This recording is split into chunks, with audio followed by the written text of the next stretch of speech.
Hello students, let's continue with our second chapter. Dear students, in this chapter, in our last video, we discussed about pollination and its types and the various devices or the agencies which brings about the cross pollination. Today we will start another very important topic, that is the outbreeding devices. Now outbreeding devices में हमने वो devices study करनी है which are required to ensure the process of cross pollination. Plant की ऐसी क्या adaptations हों, plant में ऐसे क्या मॉर्फोलॉजिकल फीचर्स होने चाहिए ताकि उसकी क्रॉस पॉलिनेशन हो, उसकी सेल्फ पॉलिनेशन ना हो. ये हमने डिस्कस करना है इन दी आउटब्रीडिंग डिवाइसेस. ना आउटब्रीडिंग या क्रॉस पॉलिनेशन जो है वो क्यों नेसेसरी है? It is necessary to avoid the process of what? Inbreeding depression. Now inbreeding का मतलब क्या है? Continued self pollination. वैसे इन ब्रीडिंग वर्ड जो है वो एनिमल्स के रिगार्ड में यूज़ किया जाता है. प्लांट्स में हम यूज़ करते हैं सेल्फ पॉलिनेशन. तो अगर प्लांट की लगातार सेल्फ पॉलिनेशन करवाई जा रही है या सेल्फिंग की जा रही है तो वो प्लांट जो है वो धीरे धीरे वीक होना शुरू हो जाएगा. It will loss its strength, it will loss it's vigour and vitality. तो ये जो विगर और वाइटैलिटी लॉस हो रही है प्लांट की ड्यू टू कंटिन्यूड सेल्फिंग और inbreeding, this is known as inbreeding depression. Now inbreeding depression इसलिए भी हो सकता है बिकॉज जो हार्मफुल अलील्स हैं, अगर प्लांट की सेल्फिंग की जा रही है तो ये हार्मफुल जो अलील्स हैं ये होमोजाइगस स्टेट में आ जाती हैं जो कि प्लांट को डिप्रेस कर देंगे in their height, in their yield and in their strength. So this is the reason of inbreeding depression. अब इनब्रीडिंग डिप्रेशन को ओवरकम कैसे किया जाए? आउटब्रीडिंग करके या प्लांट की क्रॉस पॉलिनेशन करवा के हम इस इनब्रीडिंग डिप्रेशन को ओवरकम कर सकते हैं.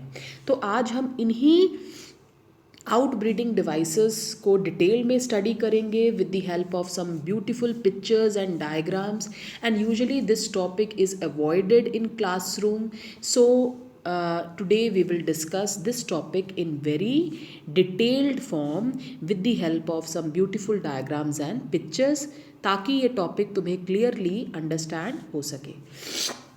ना आउटब्रीडिंग डिवाइसेस में सबसे पहली चीज़ है बच्चों यूनिसेक्सुअलिटी. अगर प्लांट यूनिसेक्सुअल है, अगर उसका मेल और फीमेल प्लांट जो है वो सेपरेट है, फॉर एग्जाम्पल जैसे पपाया के केस में या डेट पाम के केस में मेल और फीमेल प्लांट सेपरेट होता है. तो अगर मेल और फीमेल प्लांट ही सेपरेट है तो naturally flowers, male and female flowers they are also separate. तो नेचुरली इस केस में प्लांट की क्या होगी? क्रॉस पॉलिनेशन होगी. नो सेकेंड एग्जाम्पल बच्चों मेज का है. मेज जो है that is bisexual. Bisexual means it is having both the parts, male as well as female part. But इसमें मेल और फीमेल फ्लावर सेपरेट है. मेल फ्लावर जिसको हम टैसल कहते हैं और फीमेल फ्लावर जिसको हम कॉब कहते हैं. अब यहाँ पे फ्लावर नहीं, इन्फ्लोरेसेंस वर्ड यूज़ किया जाता है. इन्फ्लोरेसेंस का मतलब क्या है बच्चों? Cluster of flowers. So here the male flower that is in clusters, so that is known as tassel and वो terminally placed है. और जो फीमेल फ्लावर है they are also in clusters and they are known as female inflorescence और cob, और वो lower placed होते हैं. सो यहाँ पे जो हम कह सकते हैं भी male and female flowers they are separate. So naturally here also what will happen? Cross pollination will happen.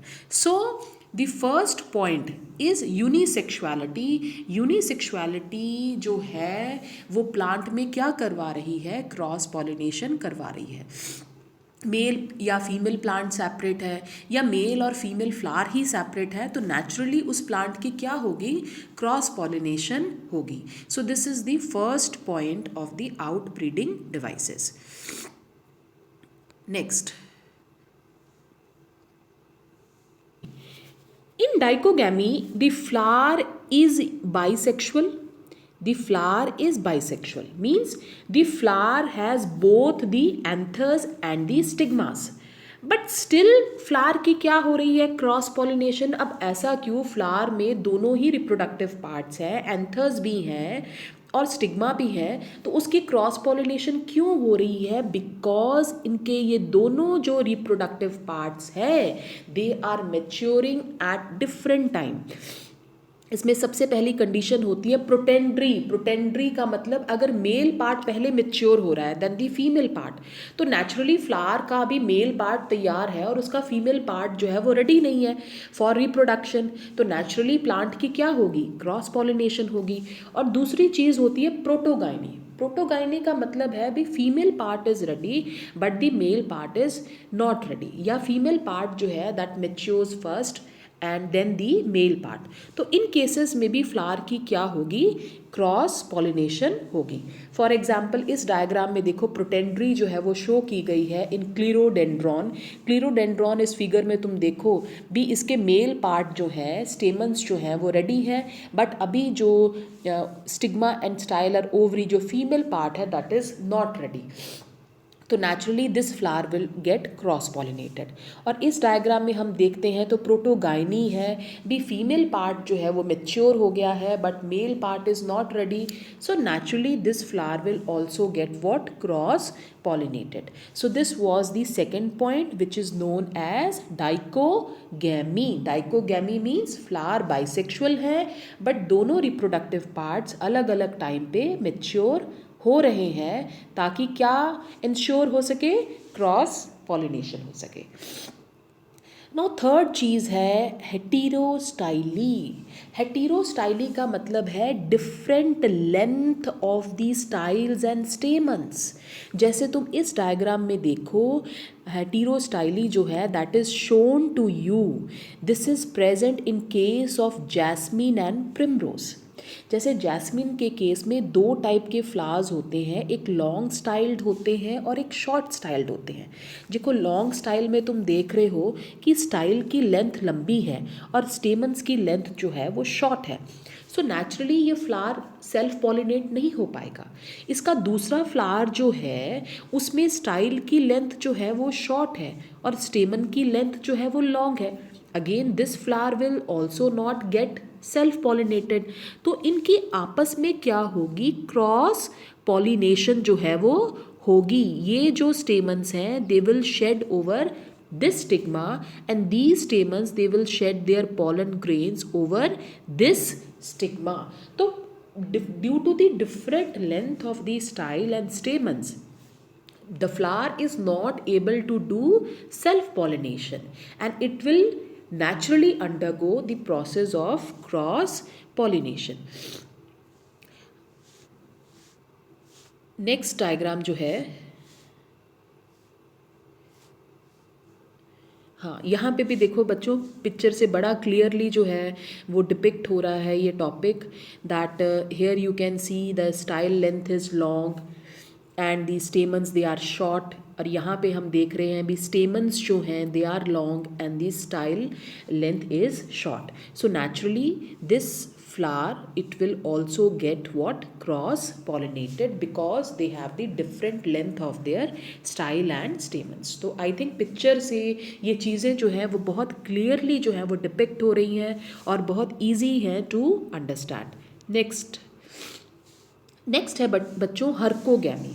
हर्कोगैमी का मतलब है कि प्लांट में कुछ ऐसे मैकेनिकल डिवाइसेस हैं भाई जो उसकी सेल्फ पॉलिनेशन को होने ही नहीं दे रहा, वो क्या करवा रहा है, उसकी क्रॉस पॉलिनेशन करवा रहा है। बेशक फ्लावर जो है वो बाइसेक्सुअल है, उसमें दोनों ही रिप्रोडक्टिव पार्ट्स जो हैं वो प्रेजेंट है, बट उसकी हो क्या रही है, क्रॉस पॉलिनेशन हो रही है। जैसे अगर हम इस हिबिस्कस में देखें तो हिबिस्कस के केस में देखो both the male and female part present है but they are at different lengths, they are at different lengths, उनकी जो पोजीशन है वो डिफरेंट है, तो उनकी सेल्फ पॉलिनेशन होनी जो है दैट इज़ इम्पॉसिबल। तो नेचुरली इनकी क्या होगी, क्रॉस पॉलिनेशन जो है वो होगी। सो हर्कोगैमी में there are many mechanical devices जो कि प्लांट की क्या होने दे रहे हैं, क्रॉस पॉलिनेशन होने दे रहे हैं और सेल्फ पॉलिनेशन को अवॉइड कर रहे हैं। तो इसमें हमने पढ़ लिया कि स्टेमन्स का और स्टिग्मा का डिफरेंट लेंस पे होना। और एक और चीज़ जो है वो हमने इसमें करनी है, साल्विया के केस में भी हमने पढ़ा था कि साल्विया की भी फ्लावर की स्ट्रक्चर कुछ ऐसी थी that it was cross pollinated, it was not self pollinated. जैसे इसमें प्रोटेंडरी कंडीशन थी, इसमें एक जो फर्टाइल एंथर लोब जो था that was fertile, another was sterile. Flower जो है उसमें बाई लिप्ड कोरोला था, जो लोअर लिप थी फ्लावर की that was acting as a platform for the insect to sit so that it gets cross pollinated. तो ये जो लीवर मैकेनिज्म है या टर्न पाइप मैकेनिज्म है साल्विया का, ये भी किस में आ रहा है स्टूडेंट्स, हर्कोगैमी में आता है, ताकि क्या हो सके, प्लांट की क्रॉस पॉलिनेशन हो। नेक्स्ट है बच्चों सेल्फ स्टेरिलिटी। सेल्फ स्टेरिलिटी का मतलब है कि pollen grains of one flower are incapable of growing over the stigma of the same flower. भी एक फ्लावर के पॉलन ग्रेन्स जो हैं वो ग्रो ही नहीं हो पा रहे हैं स्टिग्मा के ऊपर, बिकॉज उनके अंदर similar self sterile genes they are present. इसको हम थोड़ा सा आगे डिस्कस करेंगे इन डिटेल। तो मतलब सेल्फ स्टेराइल जीन्स हैं, भी स्टेराइल जीन्स जो हैं दे आर सेम, इसीलिए फ्लावर जो है that is not self pollinated. जैसे अब देखा जाए भी प्लांट जो है उसके अंदर सेल्फ स्टेराइल जीन है S1 S2। अब ये प्लांट जो पॉलन ग्रेन्स बनाएगा ये भी तो बनाएगा of S1 and S2, but S1 के साथ इनकम्पैटिबल है, S2 के साथ इनकम्पैटिबल है। तो इसमें S1 और S2 जो है वो जर्मिनेट नहीं हो पाएंगे। कौन से पॉलन ग्रेन्स इसमें जर्मिनेट होंगे, अलग सेल्फ स्टेराइल जीन्स वाले, जैसे कि S3 and S4। Why? Because of the incompatibility between the similar self sterile genes. चलो हम इसको आगे और थोड़ा जो है वो डिस्कस करेंगे in detail. So next move on another outbreeding device that is prepotency. Prepotency का मतलब है भी दूसरे फ्लावर के पॉलन ग्रेन्स जो हैं वो बड़ी जल्दी जर्मिनेट कर रहे हैं over the stigma of another flower as compare to the same flower. भी उसके अपने जो पॉलन ग्रेन्स हैं वो तो जर्मिनेट ही नहीं हो पा रहे उसके ऊपर, बट अगर किसी दूसरे फ्लावर के पॉलन ग्रेन्स उसके ऊपर शेड हो रहे हैं then they are able to germinate. So naturally again in this case also the flower will get what? Cross pollinated. It will never undergo self pollination. So these were the various devices which were required for the process of cross pollination.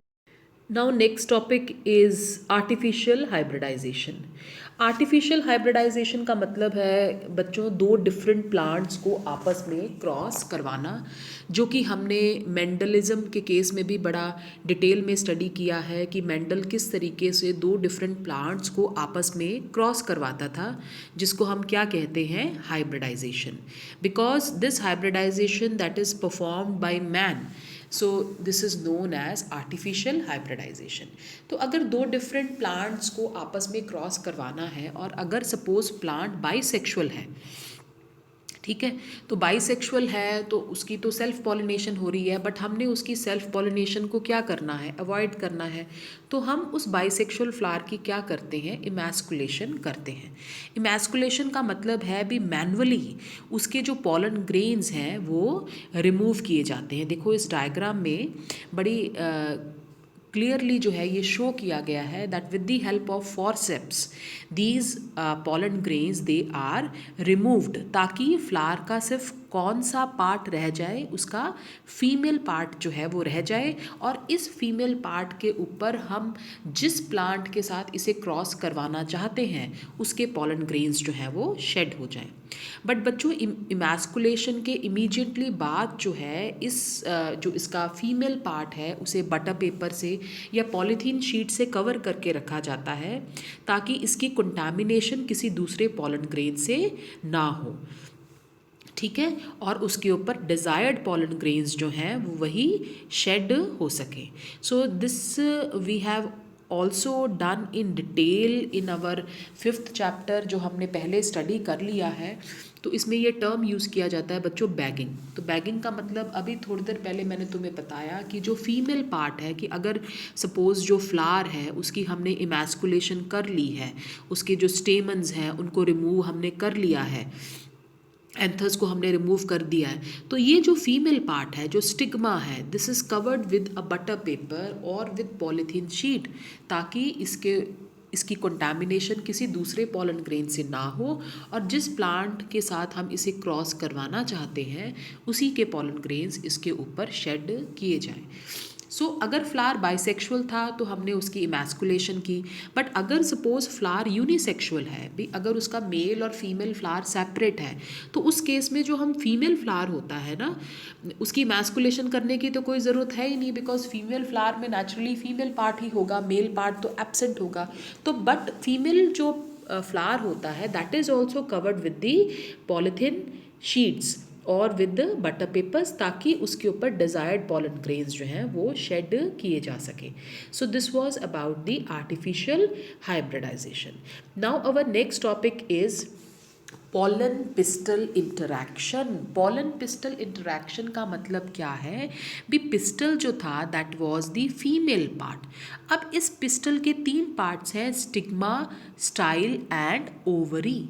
अब इस stigma के ऊपर देखो बच्चों, pollen grains जो हैं वो shade हुए हैं, एंड दीज पॉलन ग्रेन्स हम देखते हैं भी कुछ पॉलन ग्रेन्स तो जर्मिनेट कर जाते हैं over this stigma, and the other pollen grains they are not able to germinate. अब क्या होता है कि पॉलन और पिस्टल के बीच में इंटरैक्शंस हो रही हैं, they are communicating with one another, वो एक दूसरे से कम्युनिकेट कर रहे हैं with the help of some chemicals. तो इनमें जो इंटरैक्शन है वो केमिकल मीन्स के थ्रू है, by means of chemicals they are communicating with one another. और अगर इनकी कम्युनिकेशन जो है वो हो जाती है, ये कंपैटिबिलिटी इनकी आपस में मैच कर जाती है, तो पॉलन ग्रेन जो है वो जर्मिनेट कर जाएगा। और अगर इनकी कंपैटिबिलिटी मैच नहीं होगी, वो इनकम्पैटिबल होंगे, तो वो पॉलन ग्रेन्स जो है वो जर्मिनेट नहीं होंगे। अब देखो बच्चों, हमने पॉलन ग्रेन की स्ट्रक्चर की थी। पॉलन ग्रेन में एक होता है इंटाइन और एक आउटर पार्ट क्या होता है उसका, एक्साइन होता है। अब मैंने तुम्हें ये बताया था कि ये जो एक्साइन पार्ट होता है बच्चों, ये एक्साइन पार्ट में स्पोरोपोलिनिन नाम का एक केमिकल होता है, और ये स्पोरोपोलिनिन जो केमिकल है ये किसने फॉर्म किया है, टैपिटम ने फॉर्म किया है। नाउ इसका मतलब कि जो प्लांट का एक्साइन पार्ट है वो स्पोरोफिटिक है इन ओरिजिन, क्योंकि वो मेन प्लांट बॉडी से तैयार हुआ है, वो स्पोरोफिटिक है। और जो इसका इंटाइन वाला पार्ट है बच्चों, ये जो इंटाइन है ये इस पॉलन ग्रेन ने खुद बनाया है, क्योंकि इस पॉलन ग्रेन के अंदर अल्टीमेटली क्या है, गैमेटोफाइट है। तो इंटाइन जो है वो गैमेटोफाइट ने बनाया है। So this intine that is gametophytic in origin, मतलब पॉलन ग्रेन में 2 पार्ट्स हैं, एक पार्ट तो उसका स्पोरोफिटिक है इन ओरिजिन, एक पार्ट जो है वो उसका गैमेटोफिटिक इन ओरिजिन है। अब एक्साइन में भी डिफरेंट केमिकल्स हैं, इंटाइन में भी डिफरेंट केमिकल्स हैं। इसी तरीके से जो फ्लावर का स्टिग्मा है that is also having many chemicals, and with these chemicals this stigma that is communicating with this pollen grain. तो अगर पॉलन ग्रेन कंपैटिबल हो जाता है, उसकी मैचिंग हो जाती है, तो वो पॉलन ग्रेन जो हैं वो जर्मिनेट कर जाते हैं। बट अगर उनकी मैचिंग नहीं होती है तो वो इनकम्पैटिबल कंसिडर किए जाते हैं और वो जो हैं वो जर्मिनेट नहीं होते। सो इस तरीके से पॉलन और पिस्टल जो है they are interacting with one another. Now next मैंने तुम्हें कहा था सेल्फ स्टरलिटी। सेल्फ स्टरलिटी या सेल्फ इनकम्पैटिबिलिटी को मैं थोड़ा सा तुम्हें डिटेल में बताऊंगी। अब पहले सेल्फ इनकम्पैटिबिलिटी की डेफिनेशन क्या है।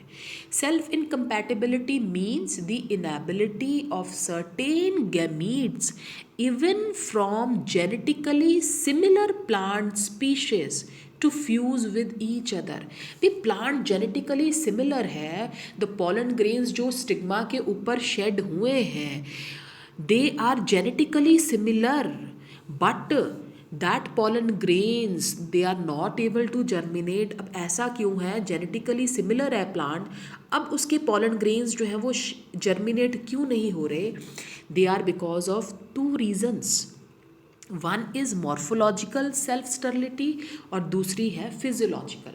मॉर्फोलॉजिकल का मतलब है कि प्लांट की फॉर्म ही डिफरेंट है, उसमें जैसे हमने किया कि डिफरेंट लेंथ है स्टाइल की और स्टेमन की भी। उस प्लांट की सेल्फ पॉलिनेशन तो होगी नहीं, उस प्लांट की क्या होगी, क्रॉस पॉलिनेशन। तो हेटेरोमॉर्फिक का मतलब डिफरेंट फॉर्म्स है, डिफरेंट फॉर्म्स के कारण प्लांट जो है वो सेल्फ पॉलिनेट नहीं हो रहा।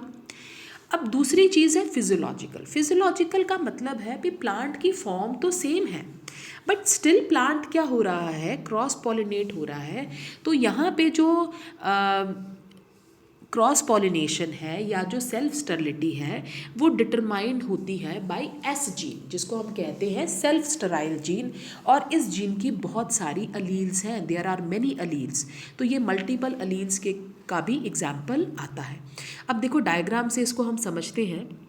अब देखो प्लांट जो है जो प्लांट का स्पोरोफाइट है, जो स्टिग्मा वाला पार्ट है, उसमें देखो कौन सी अलील है, S1 एंड S2। अब ये प्लांट जो पॉलन ग्रेन्स प्रोड्यूस करेगा वो भी क्या होंगे, S1 एंड S2। अब ये थोड़ी देर पहले मैंने तुम्हें बताया था कि S1 जो है वो S1 के साथ इनकम्पैटिबल है, S2 जो है वो S2 के साथ इनकम्पैटिबल है। तो S1 वाला भी नहीं जर्मिनेट करेगा, मतलब उसका अपना ही पॉलन ग्रेन जो है वो जर्मिनेट नहीं हो रहा because of the similar self sterile genes. S1 भी जर्मिनेट नहीं हो रहा, S2 भी जर्मिनेट नहीं हो रहा। तो कौन सा जर्मिनेट होगा, जिसमें सेल्फ स्टराइल जीन्स डिफरेंट होगी। जैसे हम देख रहे हैं इस पिक्चर में S3 जर्मिनेट कर गया, S4 जर्मिनेट कर गया, और देखो S1 नहीं जर्मिनेट हो पाया और ना ही S2 इसके ऊपर जर्मिनेट हो पाया because of the similar self sterile genes. तो इसको हम क्या कहते हैं, होमोमॉर्फिक सेल्फ इनकम्पैटिबिलिटी। तो इसकी तुम्हें सिर्फ डेफिनेशन पता होनी चाहिए, और बच्चों ये दो टाइप्स होनी चाहिए, पता होनी चाहिए कि सेल्फ स्टरलिटी की ये दो टाइप्स होती हैं, one is the morphological and the other is the physio. Now next, another very important topic is double fertilization.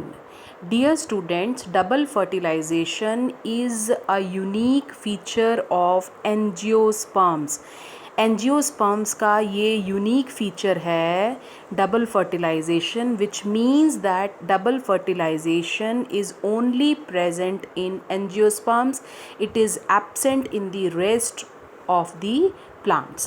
Now what happens in double fertilization? We all know that the pollen grains, they are either shed at two-celled stage or they are shed at three-celled stage. तो अगर तो pollen grains three celled stage में shade हुए हैं over the stigma, so they will not divide further. But if they are shed at the two-celled stage, then what will happen, when they will be moving towards the egg through the style, when they will be moving, then they will divide. It means जो generative cell था that will divide and that will form what, two male gametes. So if the pollen grain is shed at three-celled stage, it is not going to divide further. But if it is shed at two-celled stage, then the generative cell of that pollen grain will divide and it will form what, two male gametes. Now what is double fertilization? Like here in this diagram you can see that these two male gametes, they have reached up to the egg. Now this egg was surrounded by synergids, और मैंने तुम्हें ये पहले बताया है कि ये जो सिनर्जिड्स हैं ये कुछ केमिकल सिक्रीट करते हैं जो कि अट्रैक्ट करता है पॉलन ट्यूब को टूवर्ड द एग। नाउ ये पॉलन ट्यूब ने अपना रास्ता जो है वो कैसे ढूंढा है, so that it can reach up to the egg, that is through the chemicals which are released by this synergids. Now what will happen, out of these two male gametes, one male gamete, like here it is shown in this arrow, one male gamete that is combining with the egg to form what? To form zygote. This process is known as syngamy or generative fertilization. And what the other male gamete will do? This other male gamete will combine with two polar nuclei present in the central cell to form what? To form PEN, primary endosperm nucleus. And this process is known as what? This is known as triple fusion. इसको triple fusion क्यों कह रहे हैं? Because इसमें तीन चीज़ें आपस में फ्यूज़ कर रही हैं, 3 न्यूक्लियाई. कौन से? 2 polar nuclei and 1 male gamete, male gamete. क्योंकि ये 3 nuclei they are fusing with one another, therefore it is known as what? Triple fusion.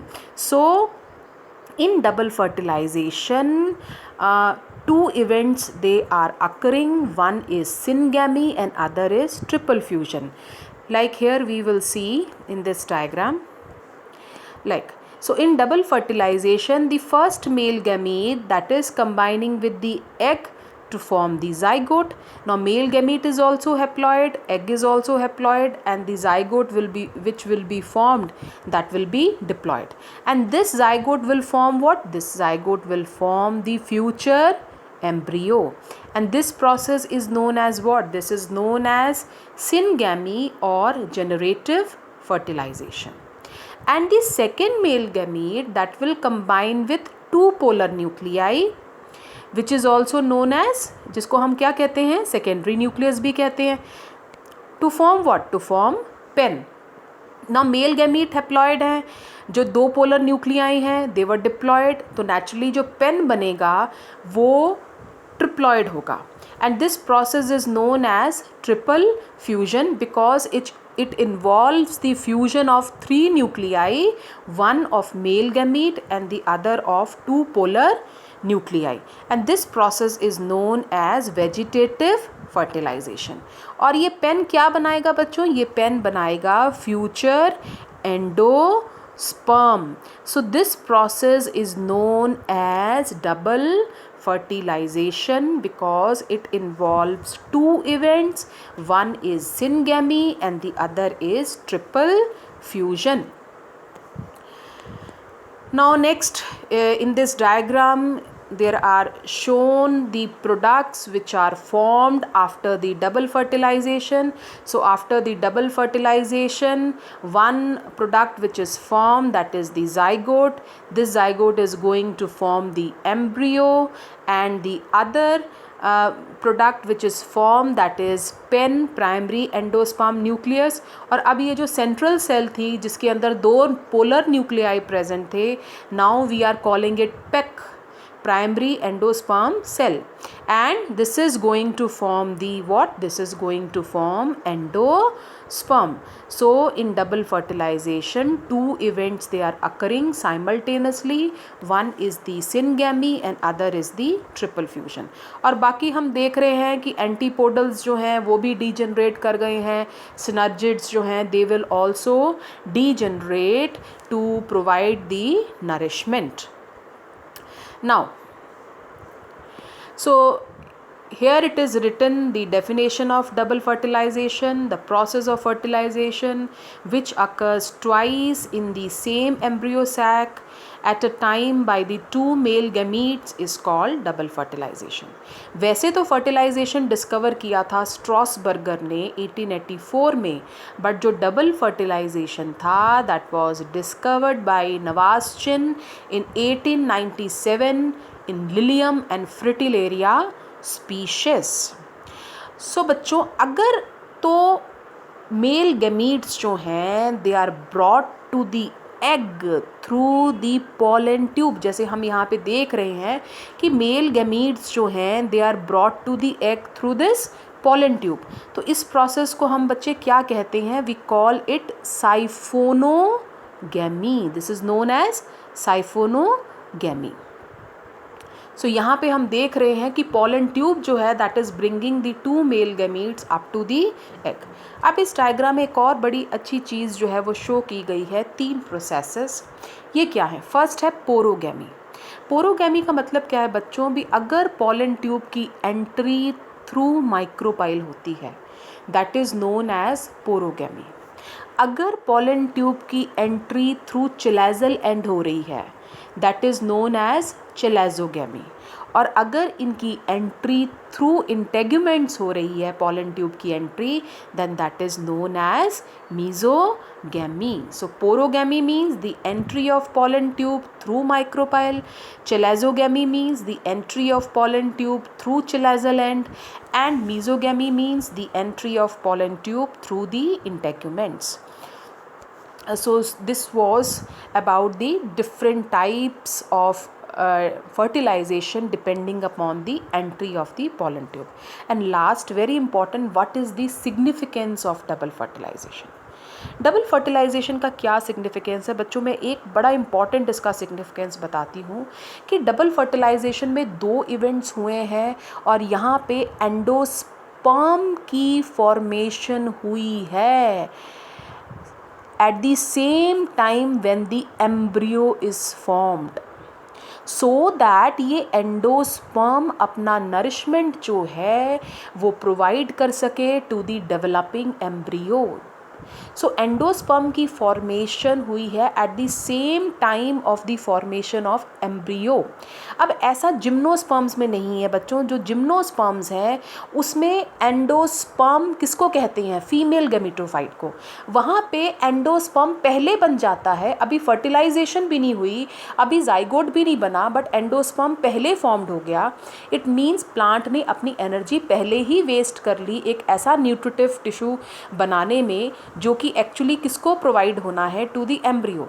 But अभी फर्टिलाइजेशन नहीं हुई है, सो अभी एंडोस्पर्म अभी एम्ब्रियो जो है वो फॉर्म नहीं हुआ है और प्लांट ने अपनी एनर्जी पहले ही वेस्ट कर ली है in the formation of endosperm. जबकि एंजियोस्पर्म्स में एंडोस्पर्म उस टाइम बना है जिस टाइम एम्ब्रियो की फॉर्मेशन हुई है, सो दैट ये जो डेवलपिंग एंडोस्पर्म है ये नरिशमेंट प्रोवाइड कर सके to the embryo. So this is one of the important significance of double fertilisation.